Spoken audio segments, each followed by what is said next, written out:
Traditionally, the church looks at business people as sinners in the marketplace, like tax collectors in Jesus' time. So they should be coming to church to support the business and the ministry. The role of business people is only financial support.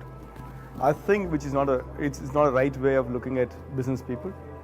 We need to empower business people as marketplace ministers.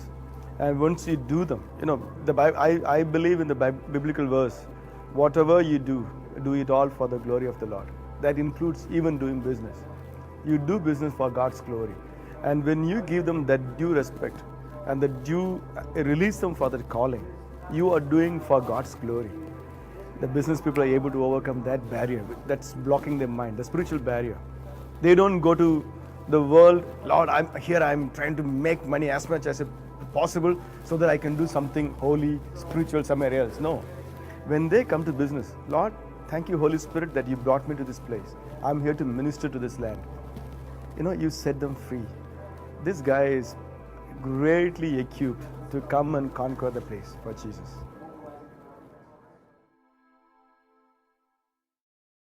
Hey, how you doing? My name is Mark Pulusic, and you're wondering how to become a businessman. The answer is simple. Read a lot, learn a lot. Warren Buffett said it himself. He said, it's good to learn from your mistakes. It's better to learn from other people's mistakes. There's no better way to learn from other people's mistakes than to read, than to seek out mentors, and to seek out people who are successful in what it is that you're doing and learn from their mistakes, learn from what they did wrong so you don't have to do the same thing.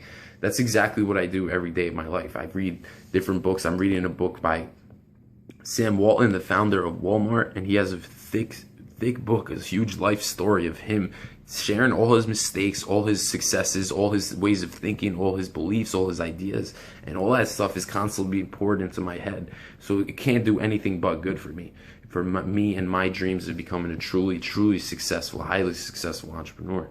So it's a beautiful thing that it's a beautiful time period we live in that you just found me on YouTube, most likely. You can search Warren Buffett, Bill Gates, Elon Musk, some of these great businessmen. You can search and listen to them speak and share, take in their ideas. That's the best way to become a businessman, a truly successful businessman, learning from the best of the best in anything that is that you do. So I'm also in the home-based business industry. I have my own business that I work from home. I'm doing this in my living room, and my office is in my room over there with my computer. All I need is a laptop and a computer. Even if you don't live anywhere, you can go to a library and build a business here. That's an amazing thing, an amazing time period that we live in today. So you definitely have the opportunity to become a truly successful businessman. Today, I'm going to be here to help you out, show you some great people to learn from, some of the best. And I partnered because I love learning from the best of the best. I've managed to surround myself with the best of the best in the home-based industry. So what I have right below this video is a link that I'm going to take you to. Just click it right below, hbl.nxt-school.com. It's going to take you to a free report I created for you that shows you 7 essential ideas of building a home-based business from anywhere in the world. And you're also going to be able to watch a video that my partners, those same top-notch industry leaders, are sharing exactly why our business is, why we believe it's the best of the best, how our business works, and what we do to spread our business, basically. And hopefully it's something that you're interested in, and hopefully you're ready to get that journey of truly becoming a successful businessman. Either way, I thank you, and hopefully this video was of value to you. Thank you once again for taking time to watch this video, and hopefully I can talk to you soon. Take it easy.